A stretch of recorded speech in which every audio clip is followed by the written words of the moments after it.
eu presto aqui as minhas homenagens a você, trabalhador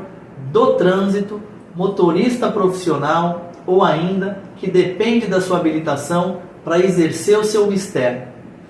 Eu gostaria de dizer que o Detran, que em tese existe para proteger o direito do cidadão, para organizar as questões de trânsito dentro de cada estado,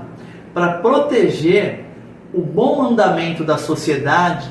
esse tecido social, para garantir o trabalho das pessoas, em muitos casos, não garante absolutamente nada. Eu vou explicar aqui para vocês nesse vídeo, para você que está aí sofrendo com problemas de suspensão e cassação da habilitação, vou fazer algumas considerações para você que pretende apresentar sua defesa ou que já apresentou essa defesa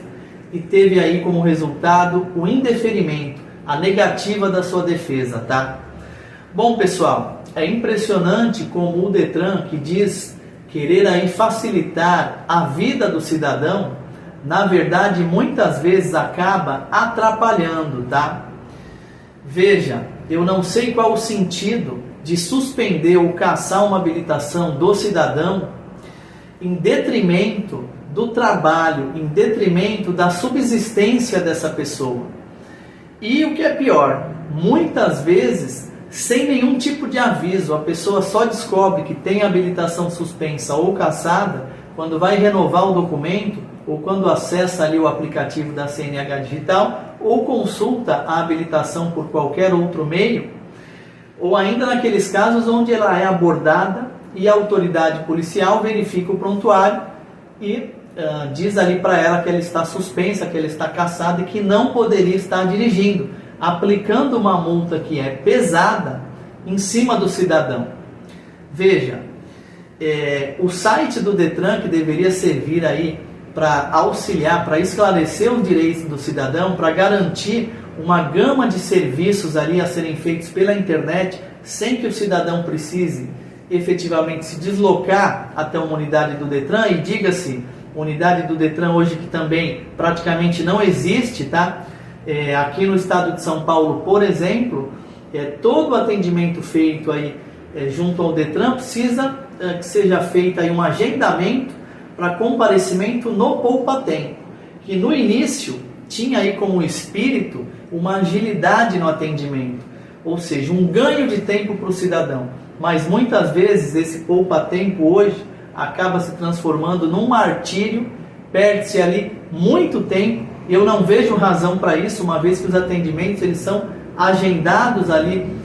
por uma faixa de horário. Então a pessoa deveria chegar ali naquele horário e efetivamente ser atendida, mas não é isso que acontece. Ela chega lá, mas fica ali por horas aguardando um atendimento. E o que é pior,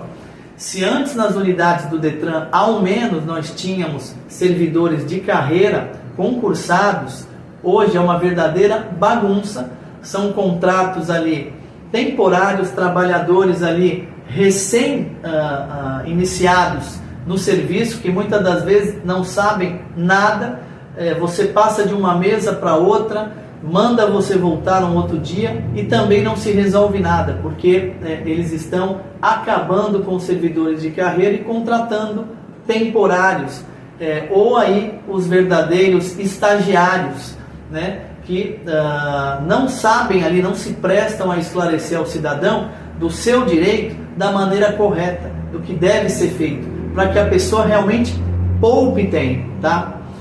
E ainda que você tente resolver muitas coisas pelo site, não é todo mundo que tem o cadastro atualizado, e mesmo o cadastro atualizado, de tempos em tempos, você tem que fazer ali uma atualização e às vezes dá erro, e a pessoa não consegue resolver pela internet. E o que é pior, marca de ir lá resolver no poupa-tempo, chega lá, eles também não sabem nada, não sabem como resolver o problema. Então a pessoa não consegue nem o atendimento virtual e nem o presencial.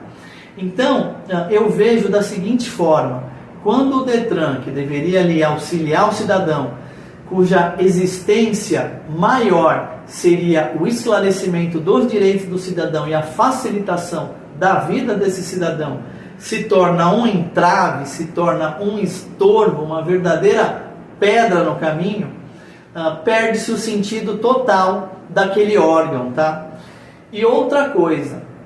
é importante você saber que muitas coisas que eram gratuitas, eles passaram também a fazer cobranças, tá? Do que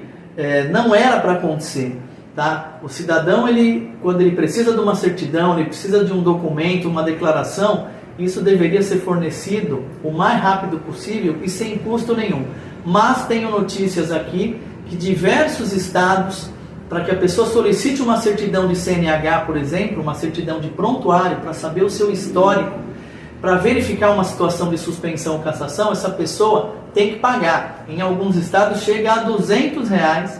uma simples certidão, uma informação que é pública e diz respeito ao próprio cidadão e não poderia ser cobrada, tá? Fica aí o meu alerta para que o Ministério Público acione o órgão no sentido de retirar essa cobrança, pedindo explicações. Tudo bem que às vezes eles terceirizam o sistema e seja devida até alguma cobrança, mas R$200 é um absurdo, considerando o nosso valor aqui de salário mínimo, que é uma miséria, tá? Então, pessoal, a pergunta que fica é: o Detran, que é um órgão que deveria auxiliar o cidadão, ter como objetivo maior a coordenação das questões de trânsito, mantendo vivo o espírito do CTB, que tem aí como oxigênio maior a preservação da vida e a educação para o trânsito, por que é que o Detran não está cumprindo esse papel? Os Detrans de muitos estados estão deixando muito a desejar no que respeita à preservação da vida, que se faz como? Com campanhas educativas, investindo na educação do condutor e não apenas e tão somente na punição, que é o que nós temos visto. É uma festa das multas e uma festa de suspensão e cassação da habilitação em prejuízo do cidadão honesto que depende da sua habilitação para garantir os seus direitos. Como já dizia o nosso ilustre Rui Barbosa, de tanto ver triunfar as nulidades, de tanto ver crescer as injustiças, de tanto ver agigantarem-se os poderes nas mãos dos maus, o homem chega a desanimar das virtudes, a rir da sua honra, a ter vergonha de ser honesto. Contra os abusos dos órgãos de trânsito, procura sempre um advogado da sua confiança